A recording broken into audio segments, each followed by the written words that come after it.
Hi, this is Michael with Program Design Technologies. I am the business analyst. It's Friday again. It's Friday again. I didn't put my Friday back there because I wanted to talk to you guys about something that says, among all the things that Program Design Technology does, marketing, and then we do some software and we do repairs and computer work and remote. I also wanted to talk to you about something that people are very skeptical about. How can I hire a virtual assistant in Mexico? Or how can I hire a candidate or an employee from Mexico remote? How safe is it for me to hire somebody from Mexico? A lot of people still skeptical on hiring employees remote. They're afraid of, losing their information or somebody misusing the information. And there's plenty of ways to keep things safe. Why would I use Mexico other than other countries? Every country has excellent people. I mean, there's excellent people in India. There's excellent people in Philippines. I got to work with people in the Philippines. I got to work with people from Cuba. I mean, there's a lot of excellent people everywhere. There is a little bit of an advantage in Mexico since we're so close. We have a lot of our English is a little bit closer with the accent, the culture.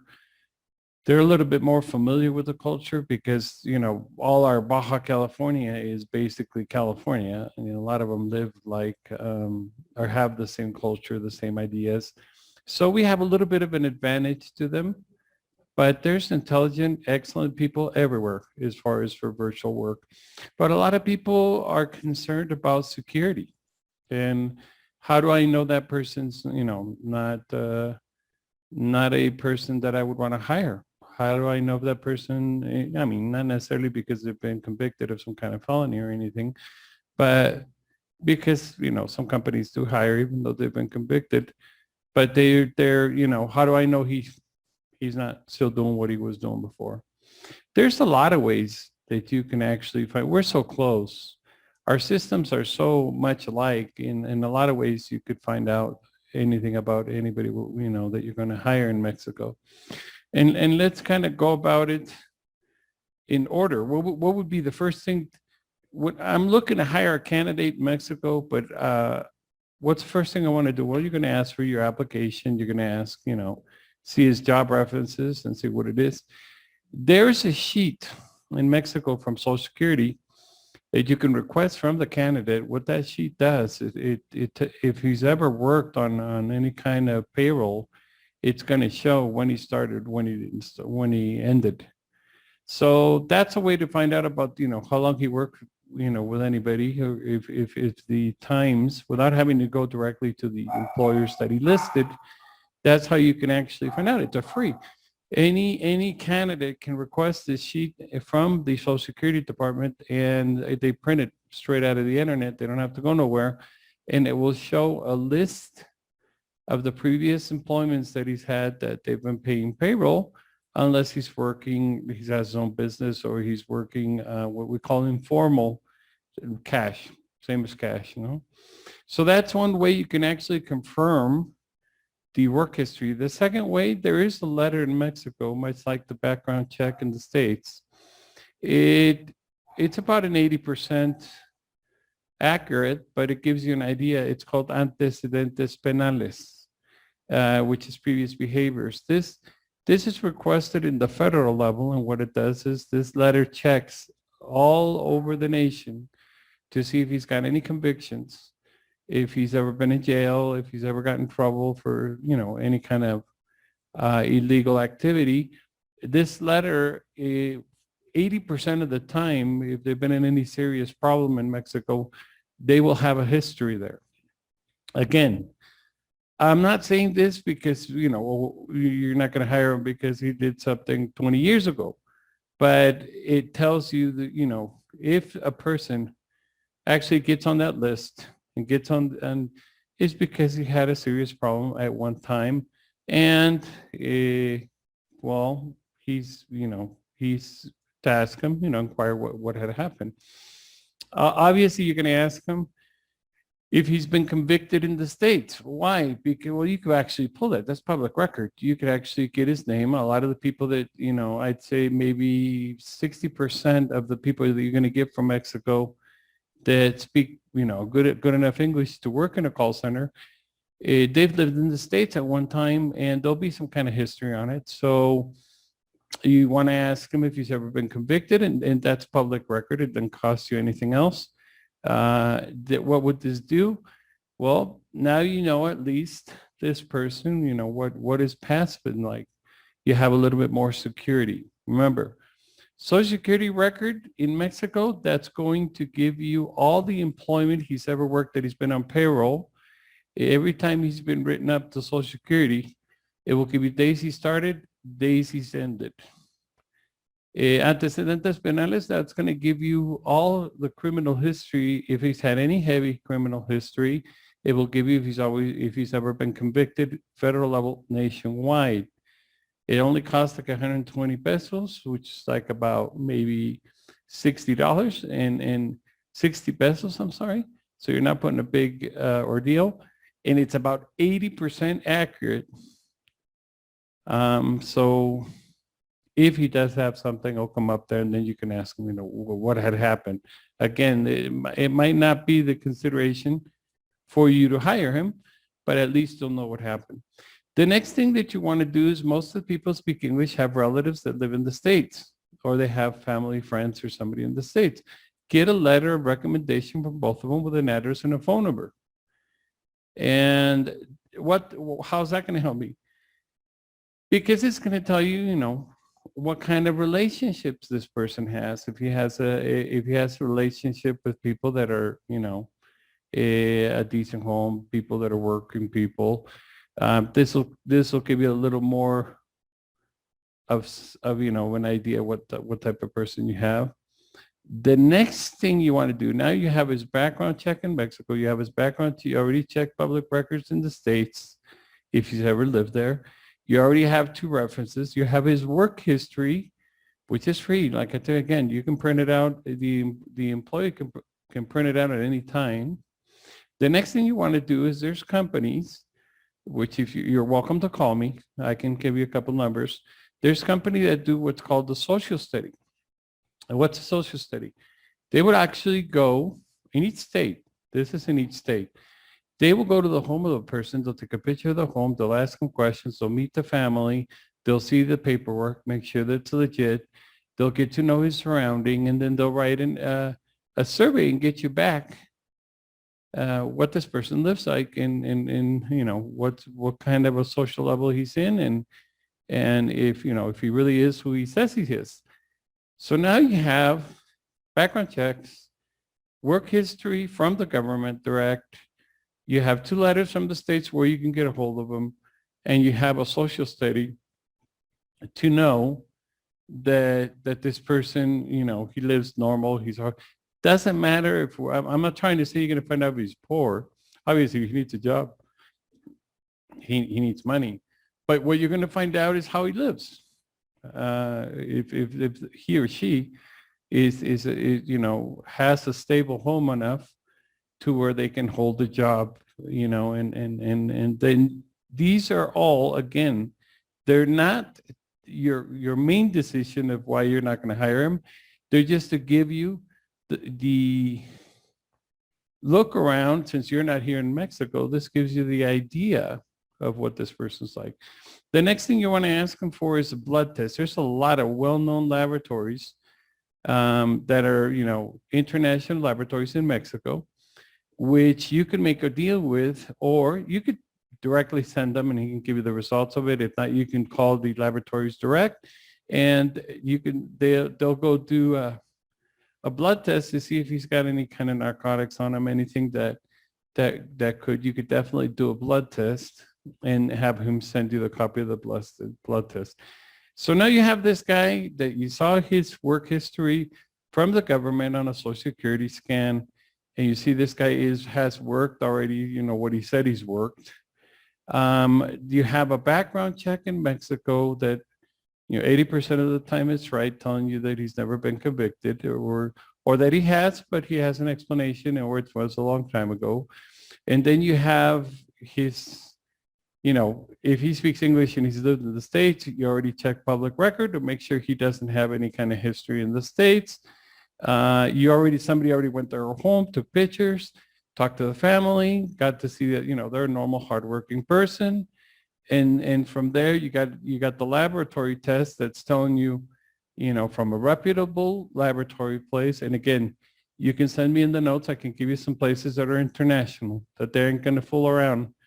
Language Line uses one in Mexico that literally when you go do the test, they watch you while you actually pee in the cup. I mean, it's it's safe to say that it's going to be an accurate test. So now you have the basics of the person of the candidate you're trying to hire. What's the next thing? How do I protect my information? How do I protect my information? This is Program Design Technologies comes in. There's a lot of ways to protect your information to be able to monitor the person that is working. There's a lot like Termind, there's Hubstaff, which are software that you download into the computer of the employee, and then you could see the screen and see if he's doodling around or if he's watching Facebook or if he's actually working. Those are good softwares. A lot of people do it that way. But you still have the problem where you're actually downloading the information into into the computer of the employee, which there's some people that, are really critical at. The next way is the application where you've got HTML. You got this, they go into some kind of application, and that application, they work with the platform. And again, this controls the platform, and you're still doing it, but there's a lot of people. For example, what is the safest way that you can guarantee that your data is going to be safe, that your information, your paperwork is going to be safe, that it's not going to cost me a lot? Well, I'm looking over here because I got another computer over here. Let me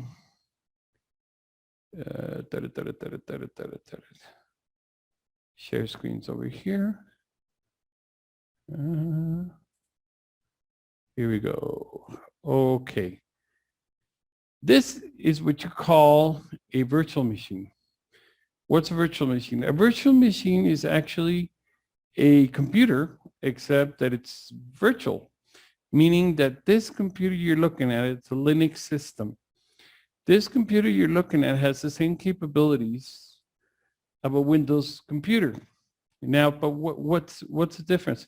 Linux has gone a long way from what they used to be before. And what you could do it with Windows, we could actually make virtual machines with Windows, but the licenses are real expensive. And that gets costly. The beauty of the virtual machine is because, as you see, I have a Zipoid 5 phone, which there's a lot of brands of Zip phones. And what you do is you could actually make calls on it. I receive calls on that Zip phone. I have everything like if I was in the office. I can do everything. But the beauty of this is that I'm actually working on a server somewhere, and all the information that's in this virtual machine, it's not in my machine. It's in actually the virtual machine that I'm opening up the window. And so what happens, I cannot put a USB, I cannot download anything, I cannot copy anything and put it into my computer, my personal computer. Why? Because I'm actually working on their computer. I can actually configure it to block any internet access except to what I want the person to see. I can share a disk. I can, for example, at this point, let's take a look. If I open Google, now here what's happening is I'm working actually off of, I'm actually working off of the server. I'm not working locally. Everything I'm moving is in the server. I think it's that. Okay. If I was going to run the software that I was going to use here, it's actually inside the same network as the server. So what happens? Whatever I run, I'm actually working on the server of the company. I'm not working on anywhere my computer. So all the documents are in that server. Now, what is the beauty of this? First of all, Linux, it actually saves the times that it actually tells you the times that the person's been connected and didn't connect one. You could see this virtual machine from anywhere. So you could actually check up on the person. It has all the functions of a Windows machine. So they have everything available to them without having to spend licenses. LanguageLine, when I was working for LanguageLine, what they did is they send you a computer because they have a subsidiary in Mexico, and they actually send you a laptop. They send you the equipment, the headphones, and everything else, and that's hooked up directly.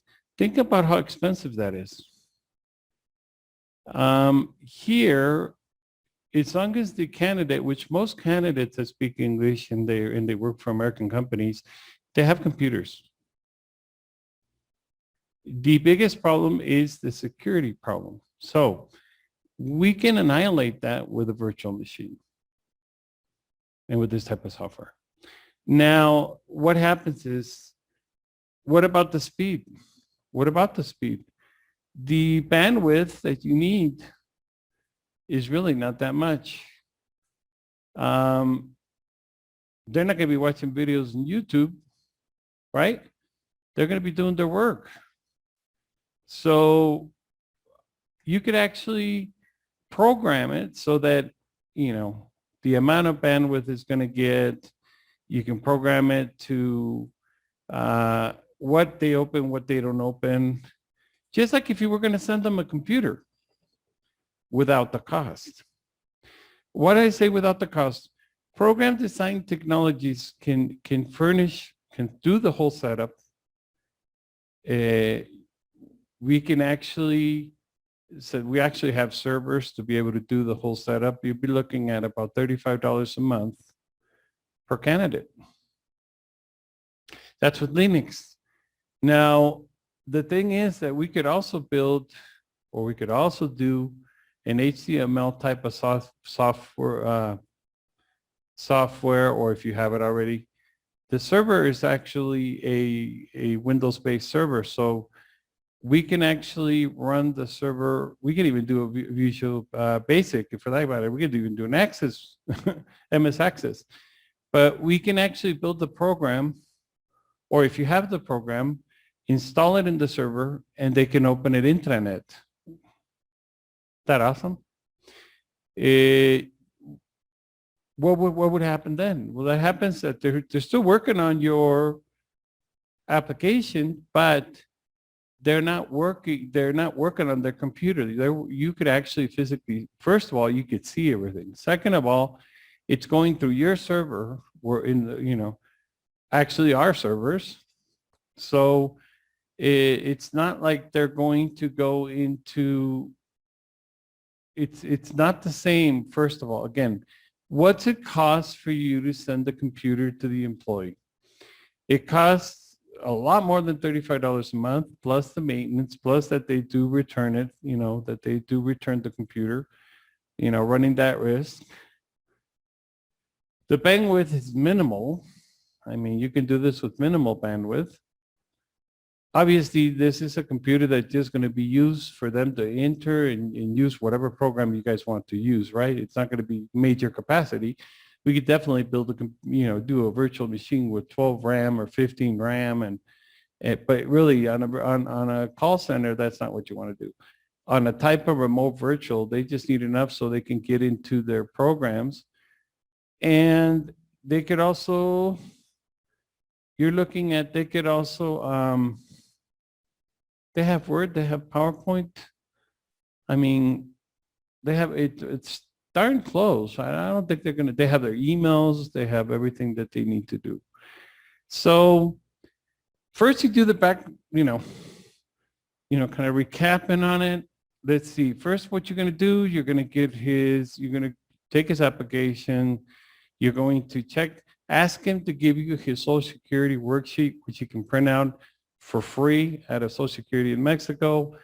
Go to the local antecedentes penales, get the letter, and they make sure he hasn't had any convictions. Check his public record, which is public record when somebody's been convicted in the States. You don't have to pay anybody to find that out. Ask for 2 references, people that live in the States. Most anybody that speaks English, I mean, I'd say a good 80% has a friend or a family member in the States that they can use as reference, and you can get their addresses and everything.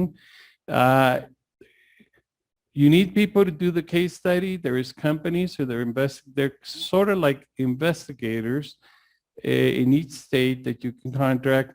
It's about $20, and they'll do a whole survey on the house, to see how, the family, how he lives, get to know the family, where they live, take pictures of the home where they live. That's another thing that you can ask for. I'm not going to get into credit reports. You could get that. You could actually get into credit reports.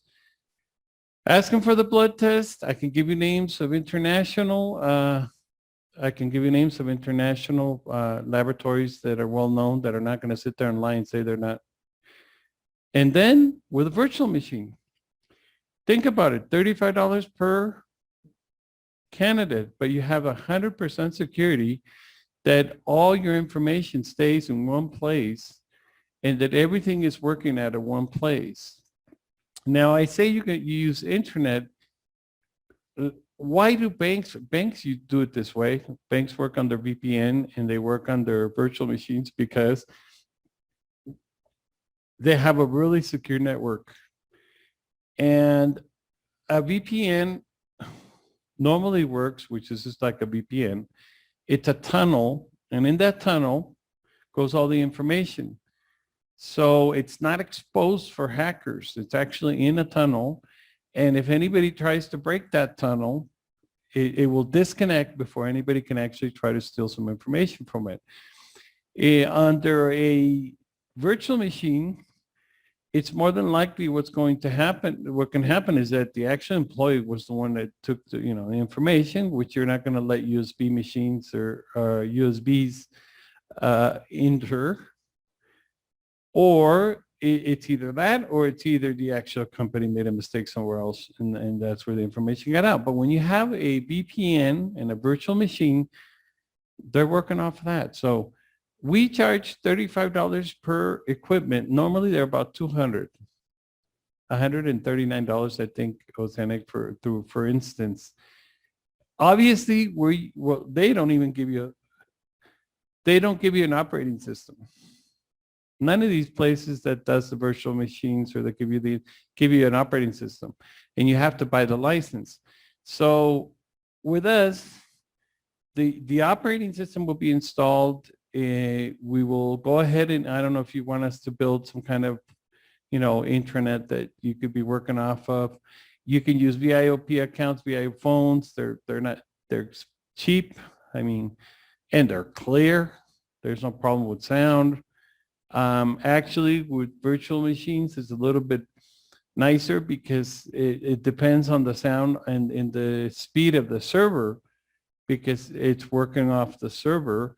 What the person's actually looking at is an image of what's working on the server. So if the server has a good speed internet, normally the phones will work fine.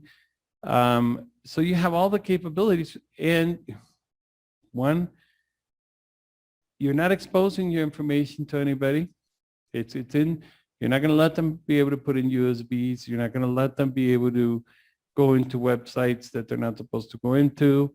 You can monitor them from wherever you are. You know the time they got in, the time they got out. You know what they're doing. And it's not costing you a machine. So that, I think, is pretty awesome.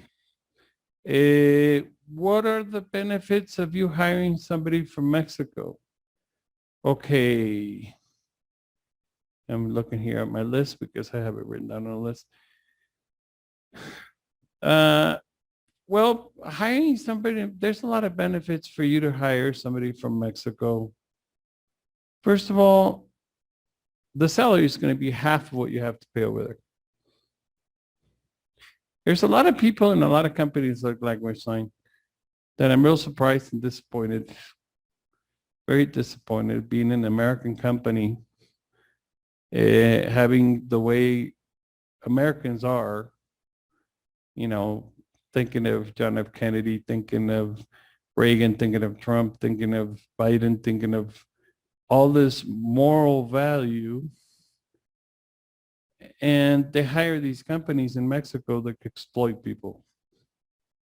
You know, I expect that from Televisa. I expect that from Teletech. They're Mexican guys who go offer a service in the States and they're making millions of dollars and they're paying people garbage.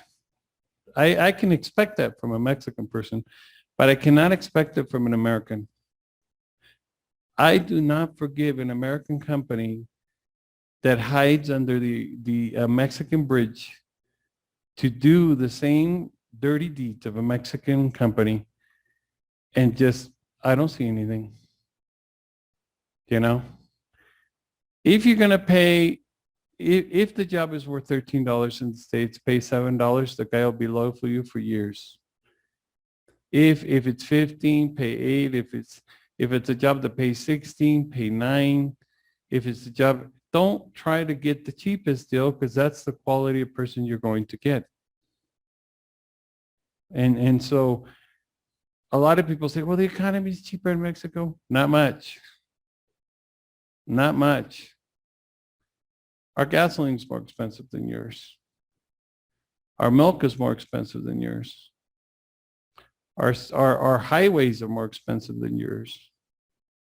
So you want to keep an employee happy for years in Mexico, pay him at least half of what you pay over there. Because a lot of the call centers here, they're garbage. A lot of them, these guys came over here when the politicians were a rip-off and they did it, but they rip them off on the benefits, they rip them off on the hours. I mean, there's a lot of things they do that they present a pretty picture over there, and over here it's the toughest thing to work for. But I'm not going to get into that. That's another one. So you're lowering your salary at least half. You're lowering your overhead because now you don't have a guy sitting in your office. You're not paying benefits. What? No, you don't have to pay benefits. In Mexico, if you hire a Mexican virtual assistant, what's going to happen is you're going to pay him through PayPal and under a contract of 1099, under a foreigner contract. So what happens is your deposit to a foreigner bank account counts as a write-off for you. And of course, he's a contract, so you don't have to pay benefits. But at the $7 an hour, the guy can pay insurance. So realistically, you save yourself having to pay benefits on this person. You're not worried if he's going to something happen. You're giving him a good hourly so that he can compensate for it. It's a tax write-off for you. What else is happening by you hiring a virtual assistant that is in Mexico? You're also taking care of the immigration part because a lot of our best guys go illegally to the States so that because they can't find a job that pays worth a darn over here. So you're helping the community of immigration. Now, I know there's a lot of labor jobs that you can't do this with. There is a lot of manufacturing jobs, if you want to talk about it, that could definitely build you some kitchens. I got a client that they do beautiful kitchens, and I myself, as a computer repair, or even marketing, I cannot charge a guy in Mexico what I charge a guy in the States. It'd be ridiculous. I mean, as it is, they don't have the culture. It just doesn't happen. So a lot of these guys that work in that manufacture things, you could definitely hire them remote. You could definitely I mean, with the cameras now, you could see them work all day long. I mean, we could set up manufacturing companies with cameras so you could see what they're doing. That's another thing. You're helping families in Mexico live better, which that's a plus. I don't know if you care about that, but I think that's the end of my list. So it is safe to say that you can hire a virtual assistant in Mexico. There's great talent over here. A lot of it, most of the time, slaved into Mexican companies who charge you guys a lot and they pay nothing here. It's rare the company that doesn't do that. So, and for $35, we can put a virtual machine in every one of your candidates a month, and all your information will be safe. They cannot take it out by USB. They cannot put anything into it. They'll have the same capabilities. The machines will be fast enough to work good. I don't care if you have, 100. If you have 100, I don't care if you have 2 employees or you have 1,000 employees. We could do it in virtual machines. Obviously, it'll take me a lot longer because I have to purchase that many servers. But if you're running 10, 15, I can do it tomorrow. So yes, it's safe to say you can hire. And you know what, one thing, it's not, I was raised in Orange County. When the free trade agreement came, I remember all the people that lost their jobs back east, So definitely that's not my wish. That's not my wish. I mean, I believe the states should handle their own. But there's type of jobs, there's just not enough people to handle it. And we got a lot of talent over here that could be very useful. And at the same time, we're helping both countries get better. Because the more you get into this network of agencies that hire and charge you one thing and pay other, just doesn't work. I mean, the only company that I found out that has a great, I admire the guy, Tata. Tata's the most beautiful. It's hard to get into it. It's hard to get to work for Tata. He pays reasonably. He treats people good. He's not looking for the cheapest. He's just looking for good work. And that's why God blesses him. And it's a huge company. All these other guys are scams. They're just, I'll tell you a little story.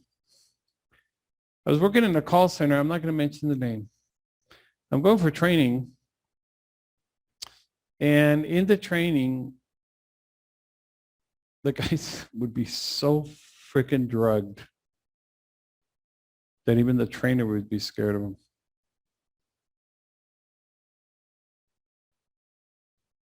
There's a lot of good people in call centers that put up with a lot of bull.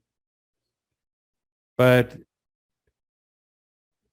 the call centers are really not the future for Mexico. Not in Mexico. As long as there's outsourcing, they're not the future.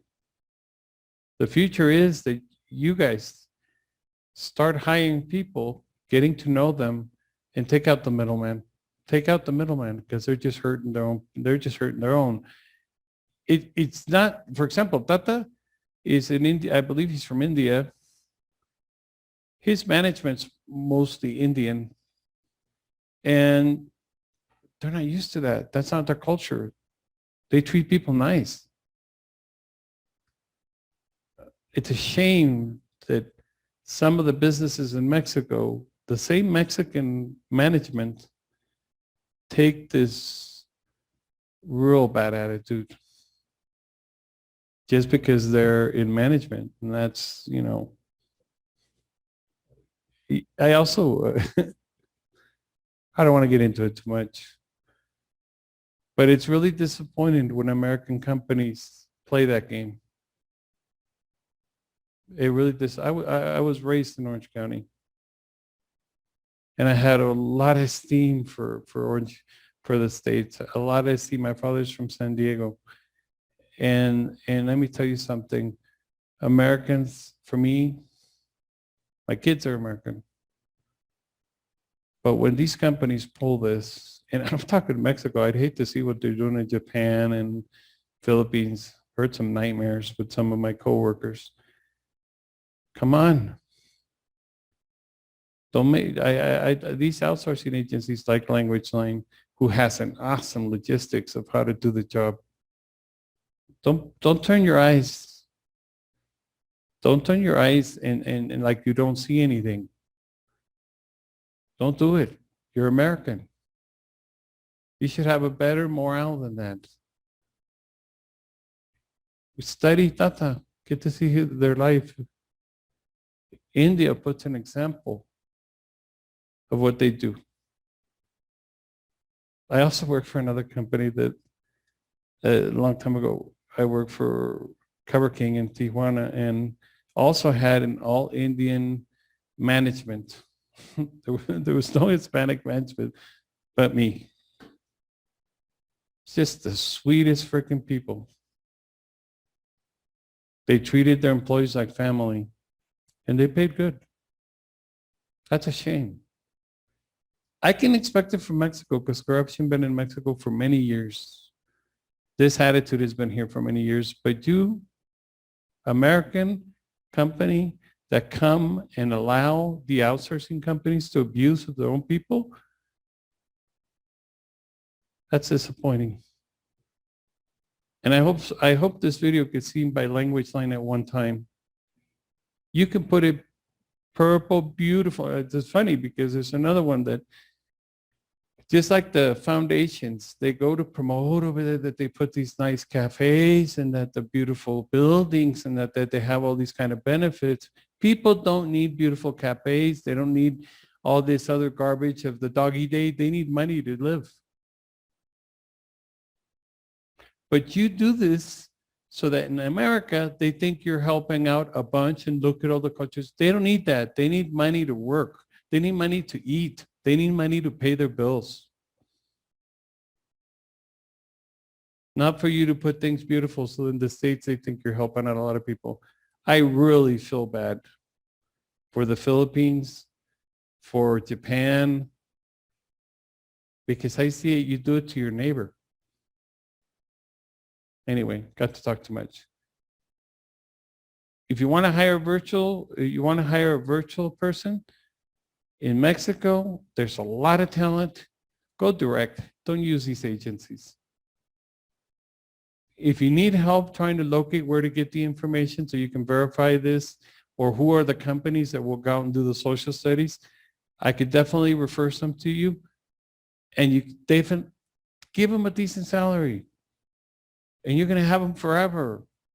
And you're going to save a family from going to immigrate to the States. God bless you. Have a great day. 1-845-470-0217.